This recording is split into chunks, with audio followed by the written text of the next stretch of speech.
All right, so if we take our equation and we say 300 in parentheses, 4 over 3 to the 0 power, and we type that in, we get back out 300 bacteria. 300 bacteria. Yes. So then if I want to know how many bacteria are present after 3 minutes, what do you think we do?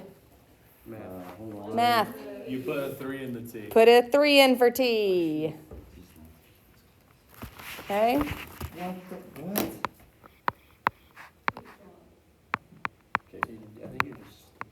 I think I'd have to read. All right, so if you're going to do that for 3 minutes, 300 times 4 over 3 to the, 400 over 9. how about a decimal? 711. Thanks, Alex.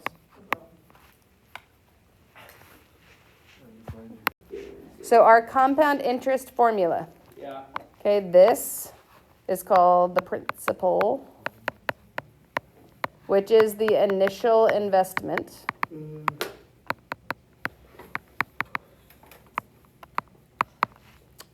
R is your interest rate as a decimal. Okay. T is time. And N is the number of times compounded per year. So we're going to talk about a couple different numbers that you could have for that. You could have compounded annually, which means N equals what? 1. Semi-annually, N equals 2. Either one. Quarterly, Oh, it's gotta be 4. 4. Monthly, 12. 12. Nice. Or daily. 365 or 66 over the week. Yeah, we do 365 in math class. Okay. All right. Wait, what's that one called? Which one? The N sucks. The N? It's not an anything other than number of times compounded per year. Okay. Yeah, that's like the whole phrase. N is number of times compounded per year. All right, so in example 2, we are investing $1,000. Where's that going to go? P. So $1,000 invested for 10 years. What is that? Yeah. T. At 6%. What's that? 106. Okay, 0.06 for R. Compounded annually tells me N equals 1. Find the compounded amount means plug this all in and get me an amount at the end. So that formula says 1 plus my interest rate of 0.06 over N is 1 to the 1 times T is 10. This is talking about money. So how many decimal places do you think we should round to? 2. So in my calculator, $1,070. 1 plus 0.06 to the 10th. Because really, does dividing by 1 or multiplying by 1 of the exponent matter? Yeah. Nope. So I get $1,790 and 85 cents. That is 6% is a pretty good interest rate, actually. To find the interest, that's just asking how much money you made on this. So what do you think that you should do? $790.85. Subtract $790.85. Nice. Any issues thus far? All right, when you're done with that, flip to the back page. Okay. All right.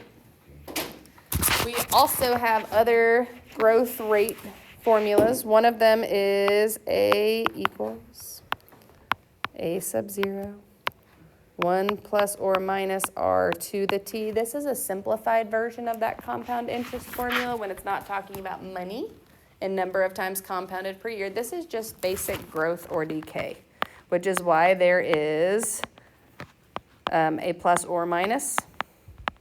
so that when you look at something like example 3, it tells us our population of our town is 10,000 and it grows at the rate of 2%. So do you think I'm going to use a plus or a minus? Plus. Plus. So what do you think I put the 10,000 in for? A sub 0. This is your initial amount. So I say 10,000 people grows at a rate of 2%. How do I write that? 0.02. And then we are looking for the population how many years from now? 3 years. 3. Now, this one we also use a little bit of common sense on it. We're talking about people. So how many decimals do you think we're going to round to on this one? 0. None, right? Round to the nearest whole person, because this is people. So 10,000, 1 plus 0.02 to the third. 10,612 people. All right, in example 4, we are now given a formula here. T is the number of years after 1990. If we want to predict the population for the year 2010, what are we going to plug in for T? 20. Because it's years after 1990? Yes? So we're going to take our formula and in our calculator, type in 100,000 e to the 0.5 times 20, right? So E in that calculator is above the ln. So if you click the E button, It's above the ln, so second ln. So 100,000, second ln gives me the E base, and then I do 0.5 times big 20. number. Yeah, what's the number, Jack? I don't know. I gotta count from the back. 579, 646,000, 202 million. So 2 billion, 202 million. 2,646,575. Something like that. It's my Bull. Okay. Dude, that's the number. That My number. dad's Bill Gates. Okay. My dad is Jeff Bezos, so. All right. And if you read example 5, Yeah, I want to learn about God. a radioactive element decays such that after T days, the number of milligrams present is given by this formula. How many milligrams are initially present? What do we do? We put a 0 in for T. Put a 0 in for T. Or if we remember what happened on the first one, we recognize that It's this gonna be 100. whole thing turns into 1, so you just get 100. Or you can feel free to plug in 0. Wait, Okay? If you plug in a 0 exponent, that whole thing turns to 1. So you just get that 100. Yeah? Does T equal 10? Yeah. All right, so then take a minute and plug in T equals 10 on this one. Smart today. Yeah, that's what my dad feels about it. All right, so we plug in 10. Okay, you didn't do all of the stuff in the E exponent up there. Where is Look, That's what I got. 100 e to the negative E? 0.062. We already went over this, moron. 100 e to the negative 0.062 times 10. Don't help him. You gotta have the whole thing. Got it. Thank you. Yeah? Thank you, Trotter. All right.